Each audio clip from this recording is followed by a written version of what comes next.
नमस्कार, दृष्टि न्यूज में आपका स्वागत है। मैं हूं आपके साथ अंकिता। चलिए बढ़ते हैं मुख्य खबर की ओर। भोपाल एयरपोर्ट से 65 किलोमीटर दूर और विदिशा रेलवे स्टेशन से 7 किलोमीटर दूर उदयगिरी गांव में पहाड़ी पर पत्थरों को 1 मीटर गहरी और 5 मीटर चौड़ी और 6 मीटर ऊंची पत्थर को काटकर बनाई गई गुफाएं हैं, जिनमें उसी समय प्राकृतिक रंग से मूर्ति रंगी गई थी, जो आज तक इतना समय बीत जाने के बाद भी मौजूद है। इस पहाड़ी में कल 20 गुफाएं मौजूद हैं, जिनमें अलग अलग भगवानों की मूर्तियां पत्थर पर उकेर कर बनाई गई हैं, जिनमें 5 से 6 मूर्तियां अति सुंदर और आकर्षक हैं, जिनमें विष्णु भगवान की 12 अवतार की मूर्ति पर्यटकों के आकर्षण का केंद्र है। ये गुफाएं केंद्रीय पुरातत्व विभाग के अधीन आती है और इनके रखरखाव का जिम्मा भी केंद्रीय पुरातत्व विभाग के पास है। इन गुफाओं को सुरक्षित रखने के लिए पत्थर की दीवारें और कटीले तार लगाए गए हैं और 24 घंटे गार्ड तैनात रहते हैं। उदयगिरी की गुफाएं भारतीय इतिहास की अमूल धरोहर है। इन गुफाओं में हिंदू और जैन धर्म की महत्वपूर्ण मूर्तियां हैं। इन उदयगिरी की गुफाओं की सबसे प्रसिद्ध मूर्ति वराह अवतार की है। वहीं 13 नंबर की गुफा में भगवान विष्णु शेषनाग पर समुद्र में विश्राम कर रहे हैं और लक्ष्मी जी उनके चरण दबा रही हैं। वैसे ही अद्भुत कलाकृतियों से यहाँ की एक एक गुफा पत्थर पर उकेरी गई है, जो पर्यटकों के लिए आकर्षण का बड़ा केंद्र बनी हुई है। वहीं पहाड़ी के सबसे ऊपरी हिस्से पर ग्वालियर महाराज ने अपना एक रेस्ट हाउस बनाया था, जो अभी की स्थिति में काफी जर्जर हो चुका है, लेकिन इसे देखने के लिए पर्यटक पहाड़ की तलाश में बनी गुफाओं से लेकर पहाड़ के सबसे ऊंचे हिस्से पर बने रेस्ट हाउस तक देखने के लिए जाते हैं। और यह पूरा पहाड़ पर्यटकों के लिए इन गुफाओं पर 2 भाषाओं में लिखा गया है, जिनमें से एक संकल्प है जिसे आज तक पढ़ा नहीं जा सका है। उदयगिरी की गुफाएं सिर्फ पत्थरों पर रख दी गई हैं। मूर्तियां ही नहीं, बल्कि वह हमारी प्रसिद्ध विरासत की जीवन गाथा है। यह स्थान हमें याद दिलाता है कि हमारा अतीत कितना गौरवशाली था। इन गुफाओं के आसपास का प्राकृतिक सौंदर्य किस और भी विशेष बनता है। यहाँ आकर हर कोई प्राचीन काल की उसे अद्भुत यात्रा का अनुभव करता है, जहाँ कला, धर्म और संस्कृति का संगम बना हुआ है। पहाड़ पे तो माधवराव सिंधिया जी का 1933 का रेस्ट हाउस बना हुआ है। वो रेस्ट हाउस खंडर हालत में है। यहाँ देखेंगे ये नोटिस बोर्ड, आप जहाँ खड़े हैं ये नोटिस बोर्ड है 1933 का। माधवराव सिंधिया जी के मिनिस्टर थे अलीराज बहादुर, उन्होंने जो है हिंदी को और उर्दू को मिक्स कर दिया है। या ये ग्वालियर स्टेट है, ये ग्वालियर स्टेट द्वारा लगाया। जी जी, मतलब ये कहा जाए कि यहाँ का जो रख रखाव किया गया है वो ग्वालियर स्टेट में हुआ। जी जी, उस समय के जो है वो उनके कौन थे जो लेखा जोखा रखते थे, इनका आर्कियोलॉजिकल संभाला था जिन्होंने।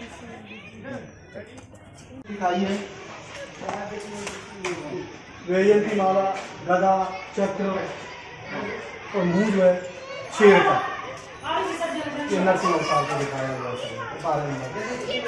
ये पैर का क्षतिग्रस्त हो गया जी, ये खंडित हो गए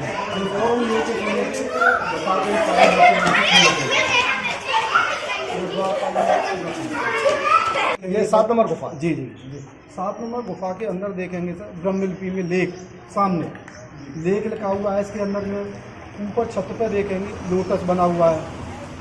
ये भीमसेन के द्वारा ये लेख लिखा हुआ है। तो ये गुफा के दोनों तरफ जो मूर्तियां बनाई हुई हैं, ये द्वारपाल है, ये खंडित है।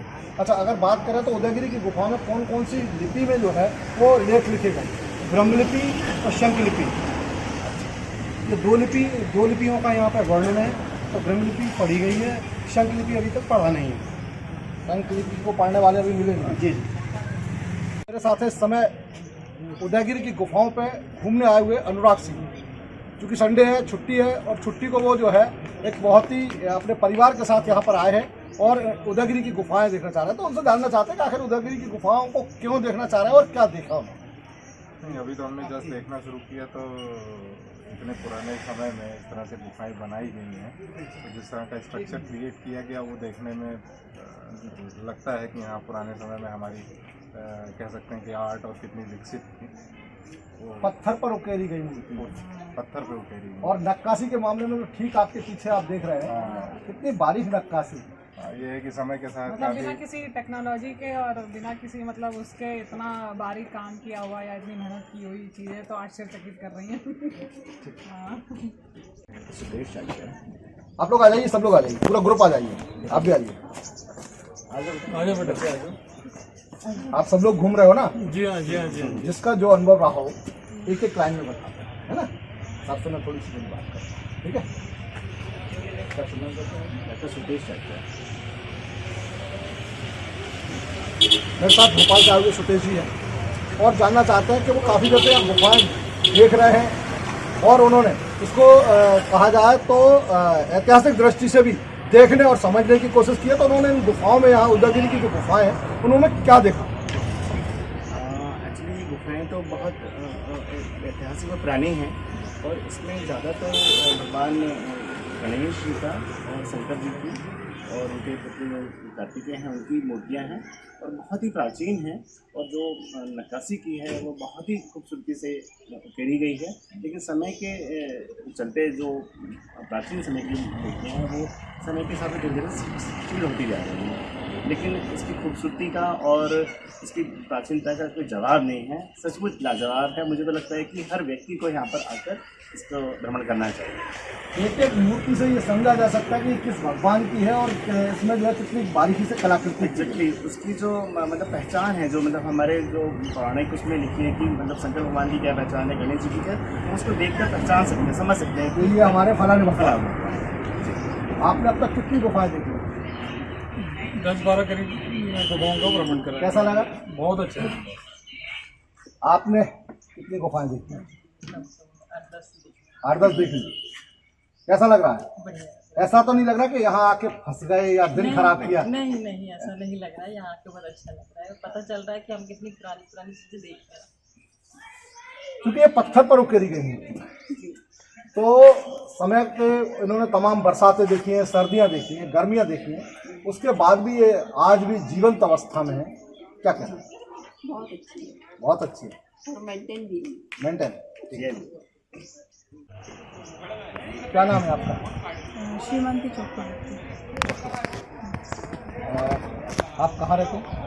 मैं अभी इधर आइजर में इंटर्नशिप करने आई हूँ। आइजर विंटर से। तो आपने ये उदयगिरी की गुफाएं देखी, आपको कैसे पता चला कि यहाँ पर उदयगिरी की गुफाएं थी? उधर पहले तो हम लोग गए थे सांची स्तूपा, तो सोचे कि उधर उसके आसपास और कोई टूरिस्ट स्पॉट है या नहीं, तो फिर थोड़ा गूगल सर्च करते वक्त पता चला कि उदयगिरी भी है इधर, फिर ऐसे पता चला। क्या देखा आपने यहाँ?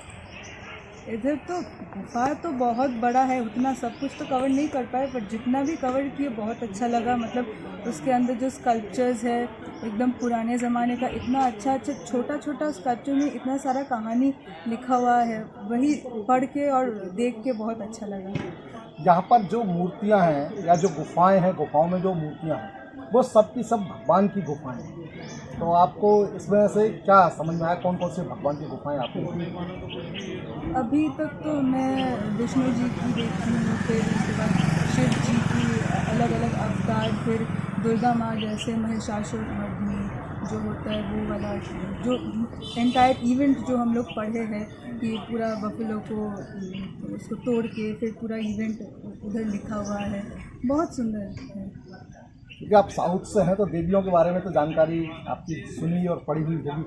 हाँ बिल्कुल, है ना? तो वो यहाँ पर कुछ चट्टान होते दिखता है क्या?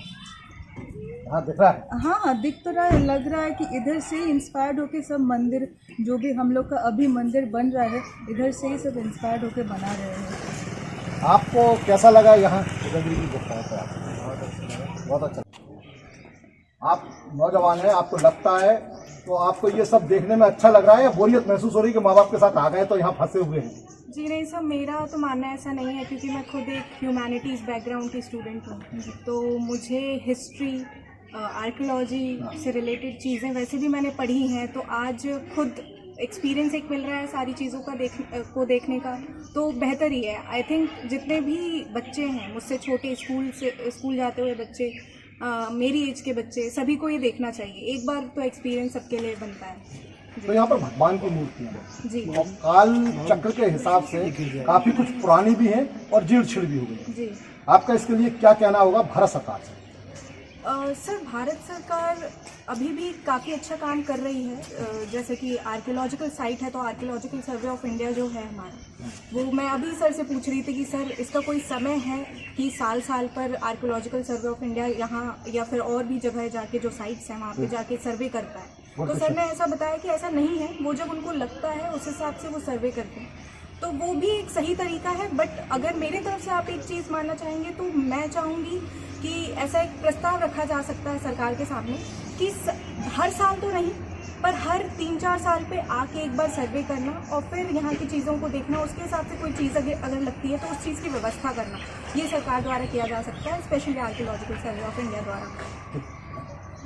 ये सर ये 13 नंबर गुफा है। 13 नंबर गुफा शेष साई विष्णु शेष नाग पर लेसी हुई 12-13 फुट की मूर्ति है। यहाँ देखेंगे सर विष्णु भगवान शेष नाग पर लेटे हुए हैं। मुख के पास देखेंगे लक्ष्मी जी जो है का छत्र दिखा रही है मुख के पास में। यहाँ दूसरे नंबर पर देखेंगे सर ब्रह्मा जी को नाभि के द्वारा अवतारों का यहाँ वर्णन हो रहा है सर। यहाँ नाभि के द्वारा जो ब्रह्मा जी को दिखाया हुआ है। फिर आगे जाएंगे सर तीसरे नंबर पर, वहाँ उनके वाहन को दिखाया है, गरुड़ को। हाँ, फिर और आगे जाएंगे सर उनके पार्षद हैं। पैरों में जाएंगे, उनके पैरों में देखेंगे सर, देखेंगे ये 5 नंबर गुफा। 5 नंबर गुफा है सर, उदयगिरी की मेन गुफा है ये। 5 नंबर ये 5 नंबर महत्वपूर्ण और ये बड़ी गुफा, ये बड़ी गुफा है। यहाँ पे देखेंगे विष्णु भगवान ने जो बड़ा अवतार लिया है सूअर का। यहाँ पूरी बॉडी दिखाई है सर मानव की, विशाल बॉडी जो मानव की है। विष्णु भगवान जो भूदेवी को पृथ्वी को पाताल से लेने गए हैं, तो वहाँ देखेंगे सर भूदेवी को लेके आए अपने मुख के द्वारा। भूदेवी का फेस नहीं है, चेहरा नहीं है, ये अपने मुख के द्वारा लेके आए, सूअर के मुख का उद्देश्य ये सब होता है। वहाँ देखेंगे तो अपने मुख के द्वारा जो भूदेवी को विष्णु भगवान जो पाताल से लेके आए। यहाँ देखेंगे सर जो है शोल्डर तक ये वैजंती माला। अच्छा, ये वैजंती माला, ये वैजंती माला है सर।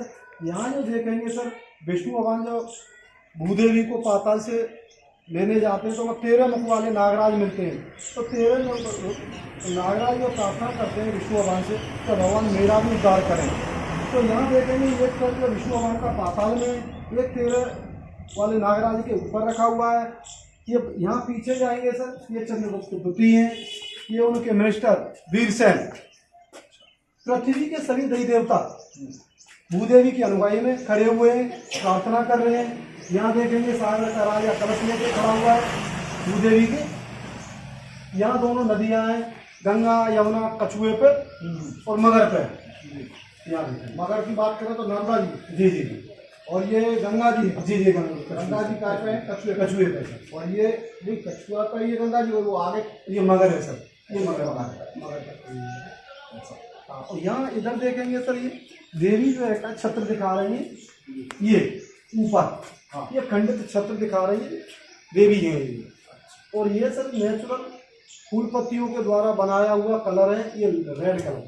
अच्छा, आपको दिख रहा है ये नेचुरल, ये कोई केमिकल कलर का नहीं, ये नेचुरल कलर फूल पत्तियों के द्वारा बनाया हुआ है।